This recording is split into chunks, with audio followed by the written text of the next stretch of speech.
Hello friends, welcome back to channel friends. TGE ఎపిసెట్ 2025 అనగా TS EAMCET 2025కి సంబంధించినటువంటి ముఖ్యమైన ఇంపార్టెంట్ డేట్స్ అయితే చూద్దాం అనమాట. ఫస్ట్ ఆఫ్ ఆల్ మనం చూసుకున్నట్టయితే కనుక మనకి ఎంసెట్ ఎగ్జామ్స్ అయితే జరుగుతున్నాయి. ఫస్ట్ వచ్చేసి బైపీసీ వాళ్ళకైతే కంప్లీట్ అయిపోయింది పూర్తిగా. సో నెక్స్ట్ వచ్చేసి ఇప్పుడు ఎంపీసీ వాళ్ళకైతే జరుగుతుంది. ఈరోజు 3rd May కాబట్టి ఈరోజు కూడా ఎగ్జామ్ ఉంది.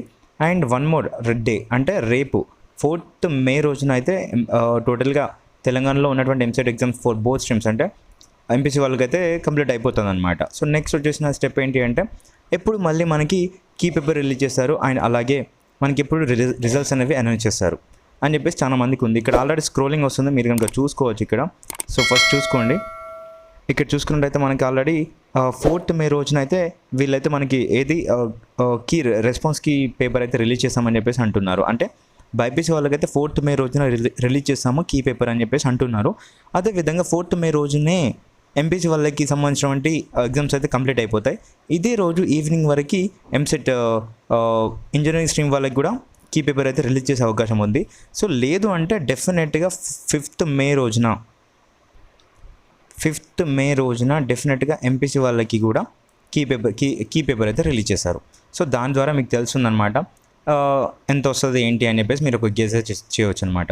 సో తర్వాత వచ్చేసి మనకి ఫర్ మోర్ ఏంటి కౌన్సిలింగ్ గురించి వీడియోస్ అయితే స్టార్ట్ అవుతుంది, షెడ్యూల్ అయితే రిలీజ్ చేశారు ఆఫ్టర్ రిజల్ట్స్ తర్వాత. For that please subscribe to channel. And మనకి నెక్స్ట్ వచ్చేసి ఇప్పుడు 5th రోజున వచ్చేసి కీ పేపర్ రిలీజ్ చేసిన తర్వాత మీకు ఎన్ని కరెక్ట్ అవుతాయి ఏంటి అనేది మీరు చూసుకోండి.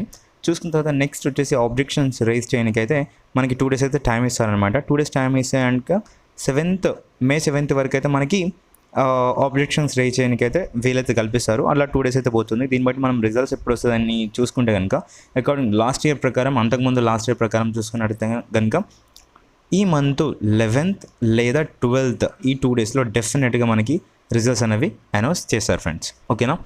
సో ఈ పరంగా చూసుకున్నట్లయితే 12th లోపు మన రిజల్ట్స్ అయితే వస్తాయి కనుక దాంతోపాటుగా మనకి నెక్స్ట్ వచ్చేసి కౌన్సిలింగ్ షెడ్యూల్ అయితే రిలీజ్ చేస్తారు. కౌన్సిలింగ్ షెడ్యూల్ రిలీజ్ చేస్తే మీకు డెఫినెట్గా మీకు తెలిసి ఉండాలన్నమాట నెక్స్ట్ ప్రాసెస్ ఏంటి అని చెప్పేసి. సో ఏ స్ట్రీమ్ వాళ్ళు ఎటువైపు వెళ్తే మంచి ఫ్యూచర్ ఉంటుంది, సో అండ్ ఏ కాలేజ్లో మీకు సీట్ రానికి అయితే ఆస్కారం ఉంటుంది అని చెప్పేసి, ఏ ఒక్క బ్రాంచ్లో రానికి ఆస్కారం ఉంటుంది అని చెప్పేసి మనం అయితే గెస్ చేసేసి సో అప్పటికే మనం స్టార్ట్ చేద్దాం అనమాట. Marks versus ranks and ranks versus colleges. So ఈ విధంగా మనం చేసుకుంటూ వెళ్తే మీకంటూ ఒక ఐడియా వస్తుంది అనమాట. ఫర్ దట్ నేను ఏమంటున్నా అంటే ప్రతి ఒక్కరికి మీరు సబ్స్క్రైబ్ చేసుకొని పెట్టుకుంటే డెఫినెట్గా ఇట్లాంటి వీడియోస్ అయితే మీకు యూజ్ అవుతాయని చెప్పేసి నేను సబ్స్క్రైబ్ చేసుకోమని అయితే మీ అందరినీ రిక్వెస్ట్ అయితే చేస్తున్నాను. అండ్ అలాగే వీలైతే మీ ఫ్రెండ్స్ కూడా షేర్ అయితే చేయవచ్చు. అండ్ ఇన్ఫర్మేటివ్ అనిపిస్తే లైక్ చేస్తే ఏమవుతుందని మీ ఫ్రెండ్స్కి కూడా యూట్యూబ్ అనేది రికమెండ్ చేస్తుంది కాబట్టి ప్లీజ్ డూ దట్ ఫస్ట్. ఓకేనా? Thank you friends. అండ్ ఇలాంటి అప్డేట్స్ కొరకు ప్లీజ్ సబ్స్క్రైబ్ అయితే చేసుకోండి.